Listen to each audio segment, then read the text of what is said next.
point number 7 থাকিব table of the contents বা contents ইয়াতে কি বস্তু থাকিব মই ইতিমধ্যে কৈছোঁ সিৰিয়েল ৱাইজত থাকিব লাগিব 1 নম্বৰত থাকিব ইন্ট্ৰডাকশ্যন 2 নম্বৰত থাকিব লিটাৰেচাৰ ৰিভিউ 3 নম্বৰত থাকিব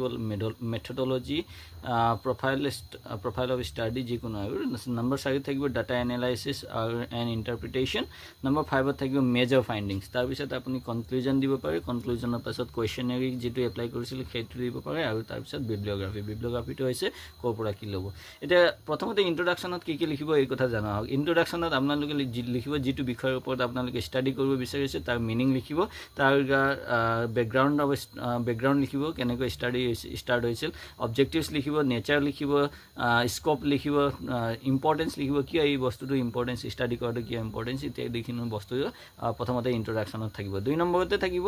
লিটাৰেচাৰ ৰিভিউ মানে ৰিভিউ অফ লিটাৰেচাৰ আগতে যদি এই বিষয়ৰ ওপৰত ষ্টাডি হৈছে তেন্তে তাৰ বিষয়ে লিখিব লাগিব আৰু তাৰ কিবা গেপ থাকিল নেকি ষ্টাডিটো সম্পূৰ্ণ কৰোঁতে ক'ৰবাত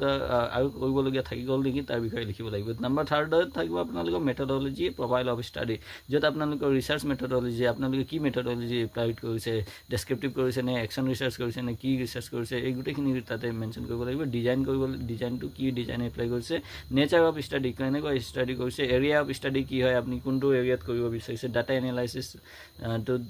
এনালাইচিছ কি ওলাইছে আপোনালোকৰ চেম্পল চাইজ কি লৈছে পপুলেশ্যন কেনেকৈ লৈছে কেনেকৈ চেম্পল চাইজ লৈছে স্মল লৈছে নে কি লৈছে টেকনিক বা ডাটা কালেকশ্যন কেনেকৈ কৰিছে প্ৰাইমাৰী চ'ৰ্চ ইউজ কৰিছে নে ছেকেণ্ডাৰী চ'ৰ্চ ইউজ কৰিছে প্ৰাইমাৰীটো হৈছে আপোনালোকে ভিজিট কৰি কৰা আৰু ছেকেণ্ডাৰীটো হৈছে ক'ৰবাৰ পৰা তুলি লোৱা তাৰপিছত প্ৰফাইল অফ ষ্টাডি কেনেকৈ আছে এই গোটেইখিনি বস্তু থাকিব আপোনাৰ ডাটা এনালাইচিছ আৰু ইণ্টাৰপ্ৰিটেশ্যন তাৰপিছত মেজৰ ফাইণ্ডিংছত ডাটা এনালাইচিছত আকৌ থাকিব ডেছক্ৰিপটিভ এনালাইচিছ কৰিছেনে আপুনি ডেছক্ৰিপটিভ এনালাইচিছ কি পালে এনালাইচিছটো কৰি ষ্টাডি কৰি কি পালে ৰিচাৰ্চ টাইপটো কেনেকুৱা ৰিচাৰ্চ আপুনি কৰিছে বা কি ইনষ্ট্ৰুমেণ্ট এপ্লাই কৰিছে বা কেনেকুৱা টাইম ডিউৰেশ্যন লৈছে এই গোটেইখিনি থাকিব আপোনাৰ